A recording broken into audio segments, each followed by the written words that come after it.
Un accord absolument désastreux avec l'Iran, que Donald Trump essaye de présenter comme une grande victoire des États-Unis d'Amérique. Aujourd'hui, le 5 août, le monde est tout proche du dénouement de plusieurs mois d'affrontements autour du détroit d'Ormuz.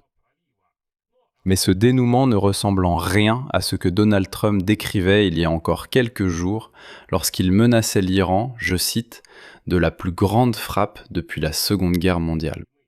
Selon le média Axios, les États-Unis, l'Iran et Oman se préparent aujourd'hui à annoncer un accord temporaire concernant le détroit d'Ormuz.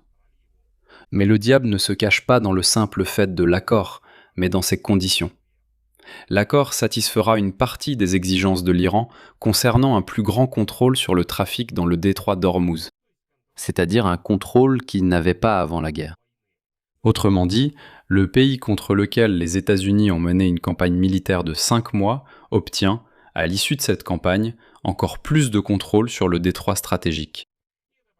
Et cela se produit sur fond d'une autre histoire parallèle qui explique pourquoi Washington a accepté de faire de telles concessions. Une enquête de Reuters a révélé que l'armée américaine a pratiquement épuisé toutes ses réserves de missiles terrestres de précision à longue portée. Et le Pentagone tente désespérément, jusque dans les messages personnels du ministre de la Défense sur les réseaux sociaux, de démentir cette information.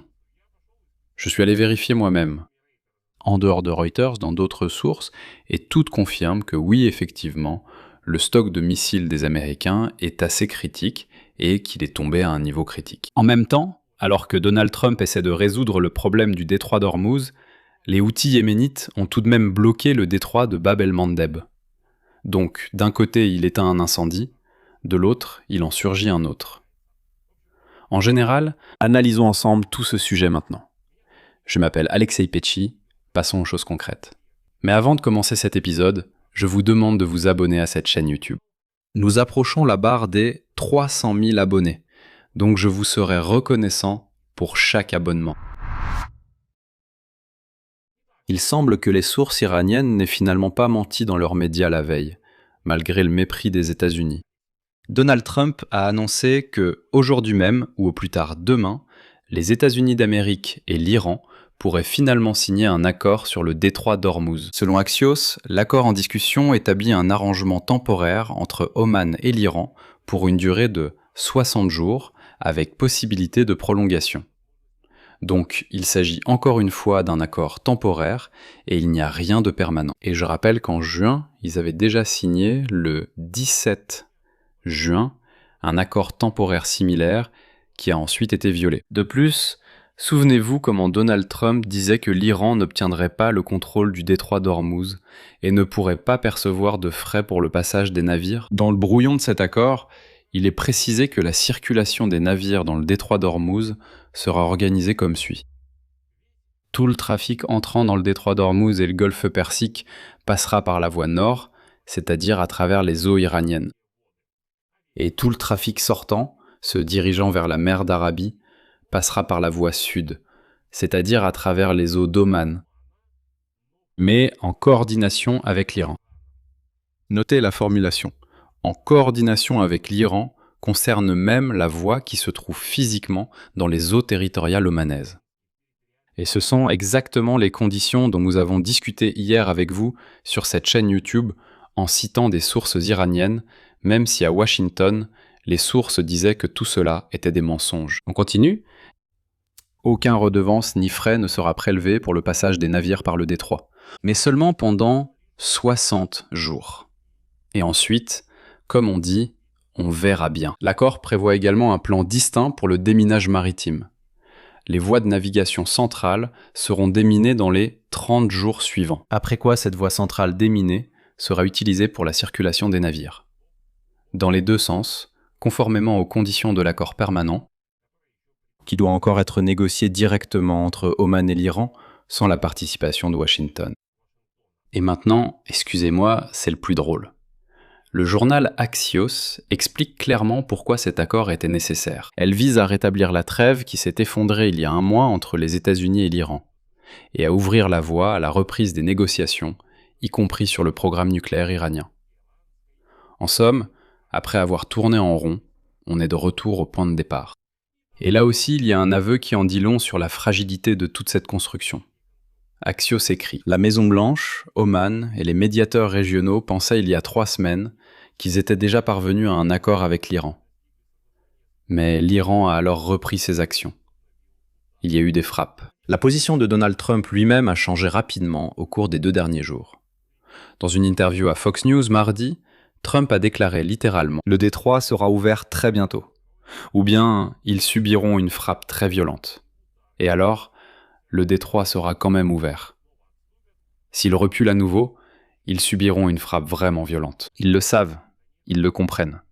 Je n'ai tout simplement pas le choix. Dans le même temps, Trump a souligné que son premier choix n'était pas de reprendre les frappes, mais bien un accord diplomatique. Et hier soir, heure de Kiev, Trump a précisé les délais exacts.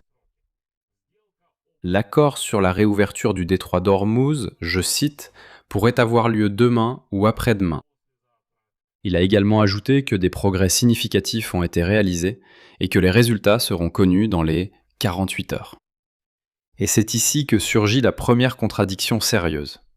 En réalité, il y en a eu beaucoup tout au long de la guerre.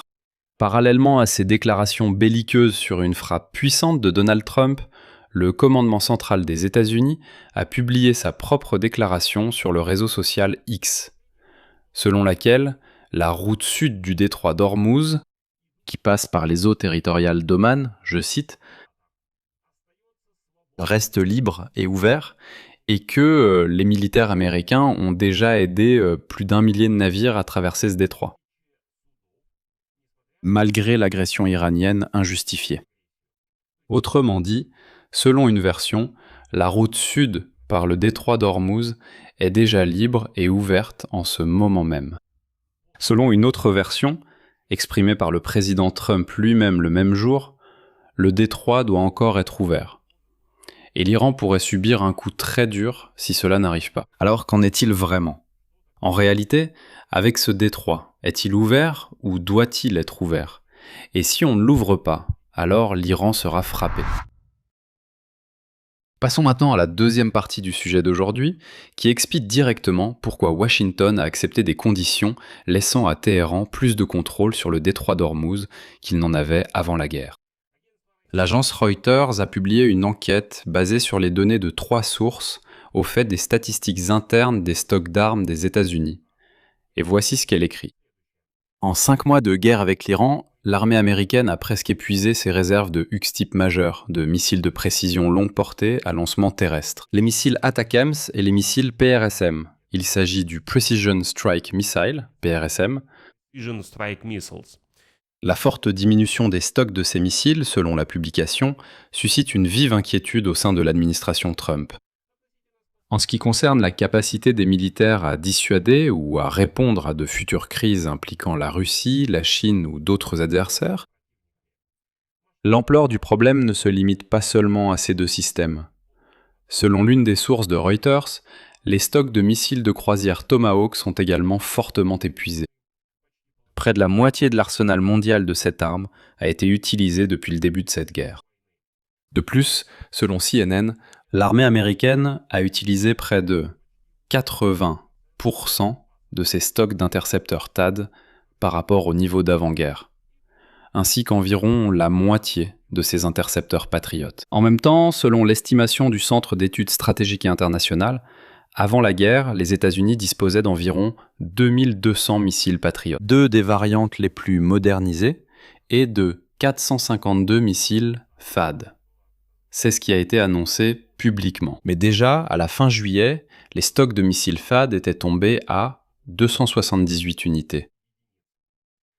De plus, selon un autre rapport du CSIAS, c'est ce même centre d'études stratégiques et internationales, pour la période de février à juillet, environ 65% des stocks d'intercepteurs Patriot ont été utilisés. Et les stocks de missiles THAAD ont diminué d'au moins 38% par rapport au niveau d'avant-guerre. En général, comme vous pouvez le voir, plusieurs sources différentes affirment que les États-Unis disposent de très peu de missiles de tout type après 5 mois de guerre avec l'Iran. Comme vous pouvez le voir, les chiffres varient un peu selon les sources, mais l'essentiel, c'est que la réduction est vraiment critique. D'un autre côté, on sait que les militaires américains ont déjà commandé une grande quantité de ces missiles pour 2027. Et l'armée elle-même a déclaré que l'ATACMS s'est progressivement retiré du service au profit précisément du PRSM. En réponse à toutes ces informations, le ministre de la Guerre des États-Unis, Pete Hegseth, s'est énervé et a déclaré, je cite, « Ces informations ne correspondent pas à la réalité. » CNN ? Honte à vous, nous ne détestons pas assez les fake news.